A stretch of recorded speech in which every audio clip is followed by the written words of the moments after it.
Good morning, good morning. Welcome to today's morning blast. It is Wednesday, the 5th of February. It's 8:29, and there is Mr. Michael Brown. Let's get him onto the show. Whilst he's joining, nothing discussed in this space session constitutes trading or investment advice or infers any kind of endorsement by PIQ Global Limited, Traders PIQ or PIQ Suite, or indeed the hosts, which as you know by now is Mr. Michael Brown and myself, Mr. Ryan Basie. And it appears that Mr. Michael Brown has just entered the room. Hello, Mr. Michael Brown. Hello, good morning, Ryan. Good morning, everyone. How are we? I'm very well. How are you? Yes, not too bad at all. Not too bad at all. Slightly calm out there in those markets this morning, but Too calm. I was Too going to say calm. all bets are off as to how long that might last. Give it a headline, and we're off to the races. Yes, indeed. Go on. Do you want to crack on? Yes, we may as well. Well, I was hoping that small talk might go on for a bit longer so I could find my notes, but I have now found them, Oh so no! we Right. can I'll indeed tell some crack on. jokes. I'll tell some jokes. Hang No, on. no, no. There's no need for desperate measures. Don't worry.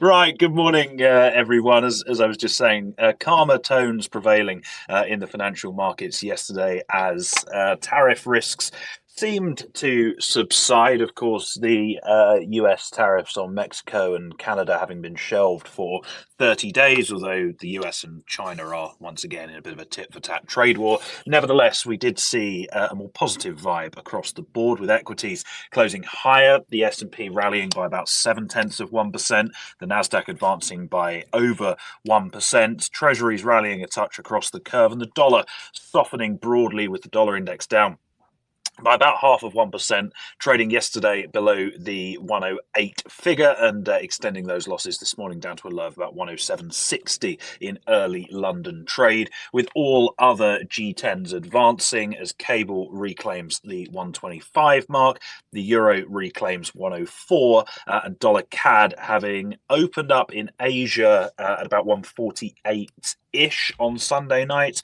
This morning trading below 143, so clearly a bit of a relief rally going on in the loonie.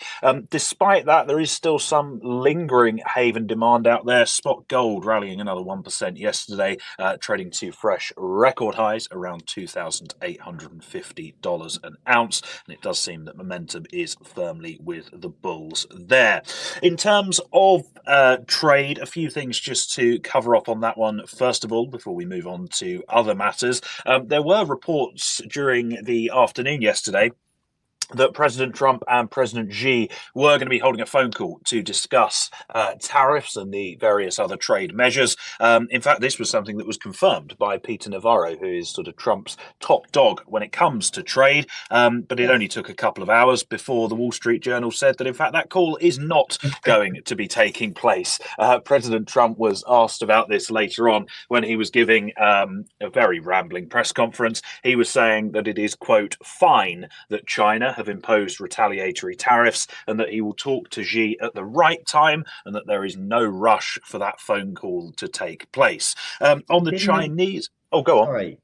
Is this the quote I heard, well, I read this morning, that it's like someone asked him, well, when will you let us know? And it something along the lines, when the time is right for you to know, I'll let you know when it's right, when it's the right time to let you know.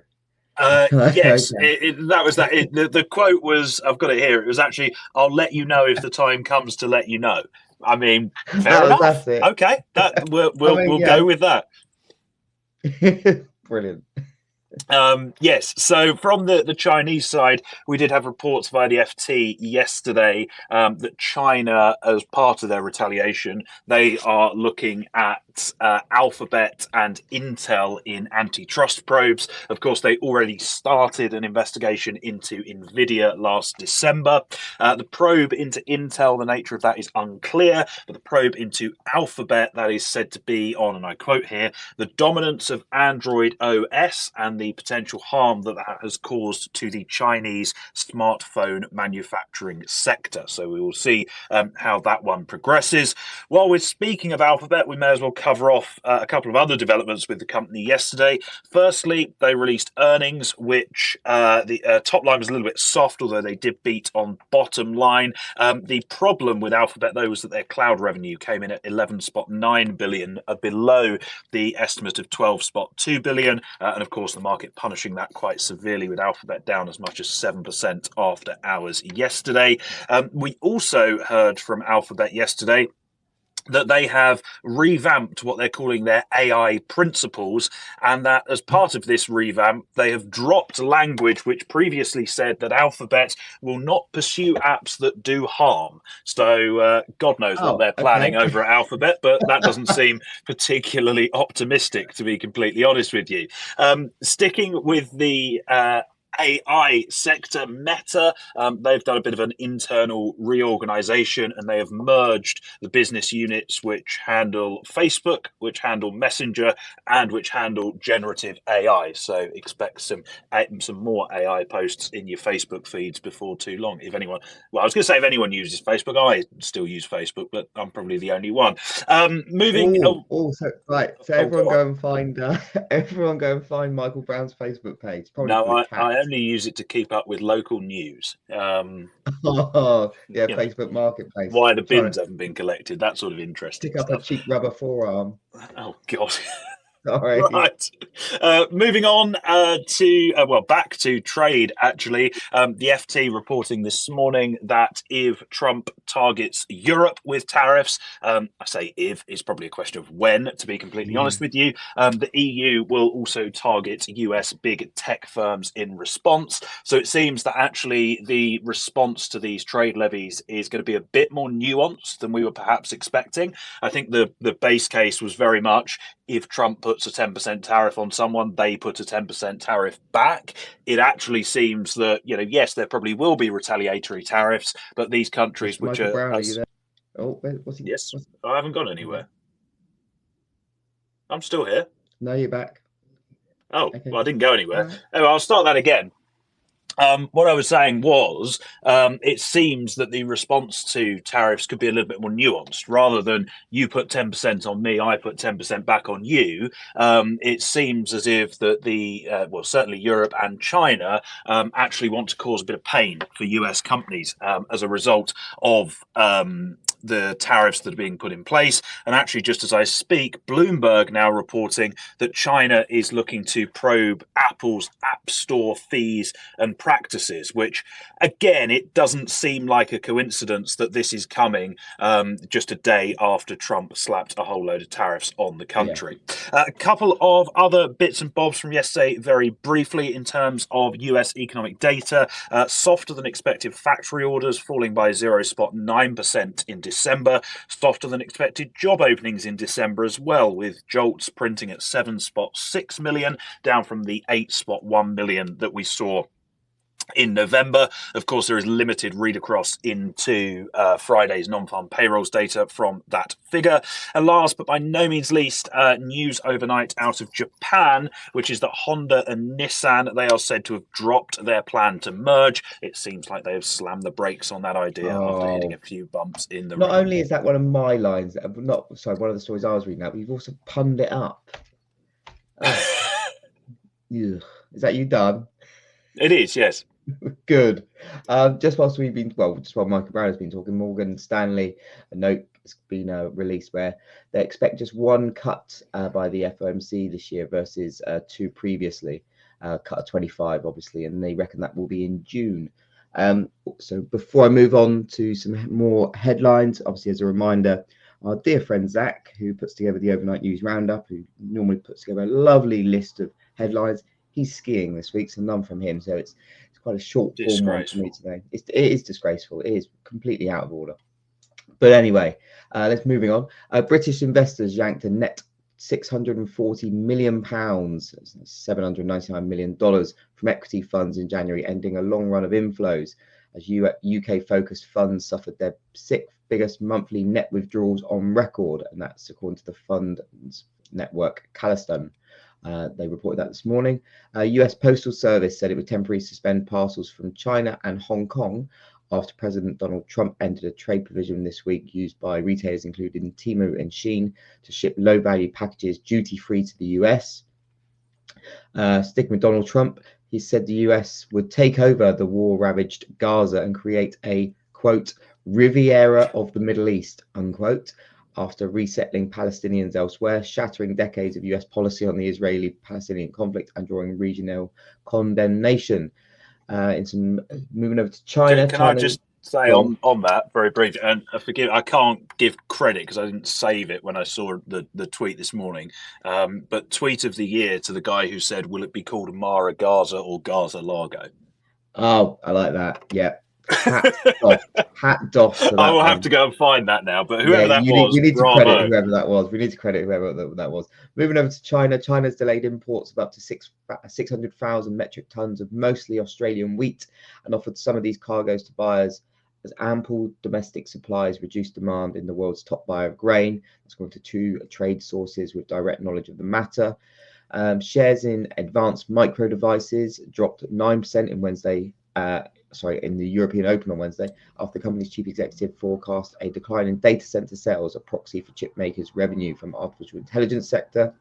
What else we got? Gas-fired output during January in Germany and the UK and Netherlands and Poland all jumped by well over 10% from January 2024 levels to the highest for the month since 2022. That's according to LSEG data.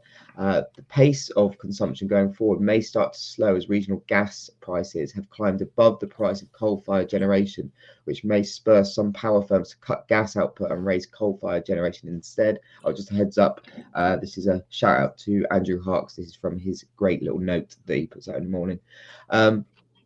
What we got? And also, finally, gold.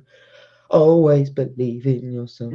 Jesus. Gold new all-time highs has now made fresh all-time highs in 5 consecutive trading sessions. Silver new high for the move, but it's still 8% off the 52-week highs. So one for. I was going to put a shine pun in there, but I just can't lower myself to your standards. But that's it from me. Back to you in the studio. Nice and Oh, I short. like to think of it as you bringing you up to my standards, but we'll I'll take beg to it. I differ will. on I that will. I will happily take that. Yep. Oh You've dear. made me Right. what I In am. terms in terms of today, then there's a few bits and bobs actually on the economic calendar, but Oh, in all nice. honesty, it's tough I'm to glad. see. I don't know why I sounded so surprised about that. It's kind of tough to see most of this materially moving the needle, to be honest, particularly as markets continue to watch trade and Trump headlines very, very closely indeed. We do have some final services PMI prints due this morning. The Eurozone at 9, the UK at 9:30. Not expecting either of those to be revised from the flash estimates. Also at 9 this morning, the ECB, they're going to be publishing their wage tracker indicators. This data is for Q4. Again, it probably won't materially impact the ECB outlook, but nonetheless is something worth paying attention to. The other release, actually, that is due from the ECB this week that could be a little bit more of a market mover comes on Friday, and that is when they're due to release their staff estimates of where the neutral rate lies in the Eurozone. And I appreciate that sounds like one for the purists, but effectively the way the market is thinking about it is the ECB will cut rates at least until they are at neutral. So this study will give us an idea of how low the ECB might go in terms of the deposit rate. In any case, that is one for Friday. Back to today at 10 this morning, we have the latest producer price index figures out of Europe. PPI expected unchanged in December compared to the 1.2% decline that we saw in November. Moving into the afternoon session at 1:15, we have the January ADP employment print out of the US. That's expected at 150,000 compared to the 122,000 prior. To give you an idea of how little attention you should pay to this, the prior ADP print was 122,000. The non-farm payrolls number in December was 256,000. The data bears almost no resemblance to the figure that we get on Friday and should be ignored. About 15 minutes later at 1:30, we have the Treasury quarterly refunding announcement. Obviously, the US gave us their financing estimates on Monday afternoon. Today, we get the breakdown of how all that borrowing will be split up across the Treasury curve. Focus for market participants will be on whether we see an increase in issuance of longer term debt.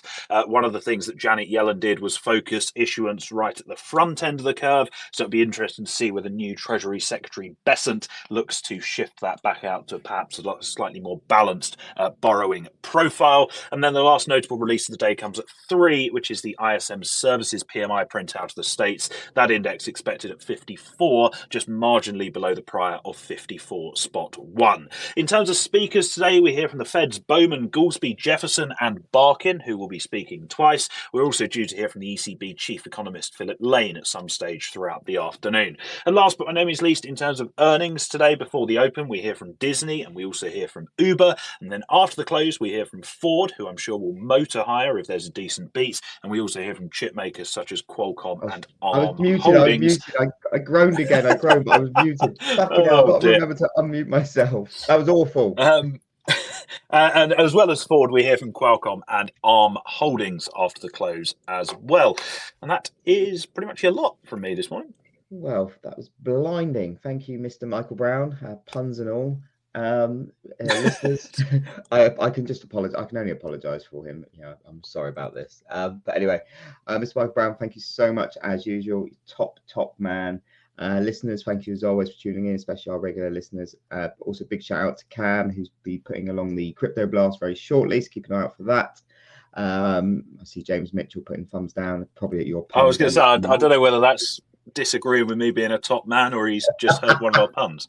He's got a lot of time for you. So I think it's the puns. But anyway, Mr. Mike Brown, thank you so much. Listeners, thank you. And yeah, we'll see you tomorrow. Take care. Bye-bye.